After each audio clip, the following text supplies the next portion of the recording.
प्रेरणास्पद कथाएं YouTube channel पर मैं धनंजय जैन आप सभी का हार्दिक अभिवादन करता हूं।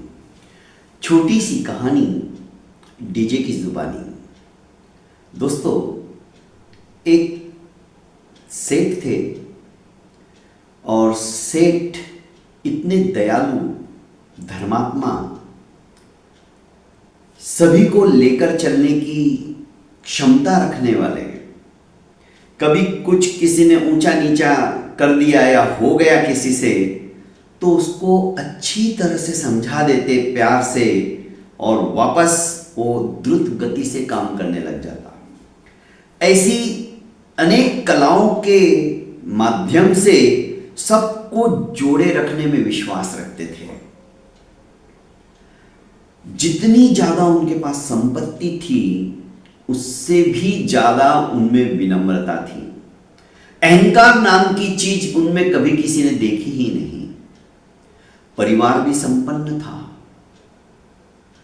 3 बहुएं, 3 बेटे, उनकी पत्नी, 8 लोग तो यही हो गए और इनके बच्चे, भरा पूरा परिवार। एक दिन, क्योंकि कहावत है ना, लक्ष्मी तो चंचला है, आज यहां तो कल वहां, इसलिए अहंकार किस बात का। सपने में लक्ष्मी जी आती है और कहती है कि सेठ जी, कई साल हो गए मैं आपके घर में ही हूं, पर अब मन कर रहा है कि मैं बाहर घूम के आऊं, मैं जाना चाहती हूं और मेरा फर्ज बनता है कि जाने के पहले मैं आपको सूचित कर दूं, क्योंकि जैसे ही मैं यहां से गई, हानि की देवी अभागन वो आपके घर में आ जाएगी। क्योंकि भाग्य जब चला गया अच्छा तो दुर्भाग्य का प्रादुर्भाव हो जाता है।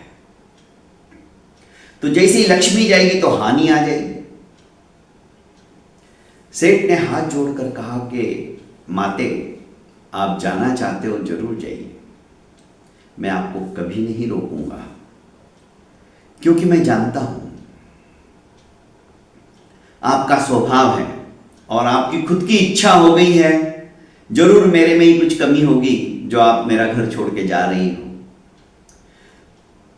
पर जाते जाते जब आप आई हो तो मैंने सुना है कि देव दर्शन कभी भी खाली नहीं जाते, व्यर्थ नहीं जाते।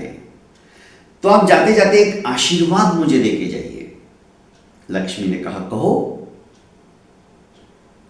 मुझे छोड़कर जो तुम मांगना चाहो मांग सकते हो। मैं अब यहां रहने वाली नहीं हूं, मैं आपको रोकूंगा भी नहीं। बस हमारे परिवार के सदस्यों के बीच में अटूट प्रेम हमेशा बना रहे, यह वरदान देके चली जाओ, बाकी मुझे कुछ नहीं चाहिए। लक्ष्मी ने तथास्तु कह दिया और वहां से चल दी। सेठ जी की निद्रा भंग हो गई। उठे, सोचने लगे कि एक ऐसा सपना देखा। खैर, सवेरे अपने आवश्यक कार्यों से निवृत्त होकर वे अपने दुकान पर चले गए। दुकान पर जाकर अपने काम धंधे में लग गए। शुरुआत हो चुकी थी। धीरे धीरे जो मुनीम लोगों से, जिनके ऊपर पैसे बाकी थे, मांगने गया था तो सबने मना कर दिया कि अभी नहीं है। ऐसा कभी हुआ नहीं था, क्योंकि सेठ तभी भेजता था जब समय, मुदत खत्म हो जाती थी। सेठ ने ज्यादा दिमाग पे जोर नहीं दिया, छोड़ो, आज नहीं कल दे देगा। घर पे जब सेठ 12 बजे खाना खाने आए तो घर के अंदर खिचड़ी बनी हुई थी और सबसे छोटी बहू ने खिचड़ी बनाई थी। घर में एकता तो थी, खिचड़ी में वो नमक डालकर हिलाकर अपने दूसरे कामों में लग गई। इतने में बीच वाली बहू आई और उसने सोचा, ऐसे ही चक्के देखा कि अभी तक नमक डाला नहीं है, और उसने नमक, क्योंकि नमक गला ही नहीं था पूरा, वो डाल के गई थी, उसने और नमक डाल दिया। इसी तरह बड़ी बहू आई, उसने भी नमक डाल दिया, क्योंकि हमेशा ऐसा ही होता था, करीब करीब सब मिलजुल के काम करते थे। सासू माँ भी आई, सासू माँ ने भी देखा कि सब काम में लगे हुए हैं, उसने भी चम्मच लिया थोड़ा सा, पर उसे लगा नहीं, शायद इन लोगों का देखो भाग्य कैसा रहता है, जब विपरीत भाग्य आता है ना तो कुछ समझ में नहीं आता है और गलतियां होती चली जाती हैं। इसे भी स्वाद मालूम नहीं इसका कहाँ गया सासू माँ का, और इसने भी एक चम्मच नमक डाल दिया, और करीब करीब उस खिचड़ी के अंदर इतना नमक, जो कि इतना सा डालना था तो इतना नमक डाला गया था। सेठ जी जब खाना खाने आए, सेठ जी को खिचड़ी परोसी गई। सेठ जी ने पहला निवाला लिया ही था, बहुत खारी थी खिचड़ी। सेठ समझ गए कि लक्ष्मी के जाते ही हानि आ चुकी है। सेठ कुछ नहीं बोले, चुपचाप पूरी खिचड़ी इतनी खारी खा गए और दुकान पर वापस आ गए। बड़ा बेटा आया, उसने भी पहला निवाला लिया। बाप रे, इसमें तो नमक ही नमक है। पूछा, माँ पिताजी खाना खा के गए? खिचड़ी खाई उन्होंने? हाँ। कुछ बोले? नहीं। इसने कहा कि जब मन ही मन सोचा कि जब पिताजी ने कुछ नहीं कहा, इसने भी चुपचाप खिचड़ी खा ली। ऐसे करते करते सभी ने, घर के सदस्यों ने खिचड़ी खा ली, किसी ने किसी को कुछ नहीं कहा।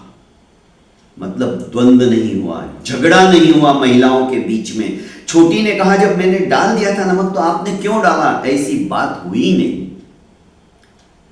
और वो जहर जैसी नमकीन खिचड़ी जो कि कोई खा ही नहीं सकता है, सभी ने चुपचाप खा ली। रात को हानि की देवी अभागन सपने में आती है और सेठ से हाथ जोड़कर कहती है कि मैं आपके घर से जा रही हूं। सेठ ने कहा, क्यों? अरे जिस घर के अंदर इतना नमक से परिपूर्ण खाना खा लिया जाता है पर कोई झगड़ा ही नहीं करता है, ऐसे घर में मैं रह के क्या करूंगी? मैं ऐसे घर में रह ही नहीं सकती हूं। मुझे तो ये सब देखने में ही मजा आता है, जहां महाभारत होता रहता हो दिन भर। आहा, उस घर में तो मैं पैर पसार कर फैला कर मस्ती से देखती रहती हूं। वही घर मुझे अच्छा लगता है। कहने का अभिप्राय है दोस्तों, जीवन के अंदर अपने घर परिवार को एकता के सूत्र के अंदर हम बांधे रखना चाहते हैं तो प्रेम, आपस में स्नेह, आत्मीयता, इन गुणों को कभी भी मत जाने दो। प्रेम बरकरार रखो, आपका घर कभी भी टूटेगा नहीं। बहुत बहुत धन्यवाद दोस्तों।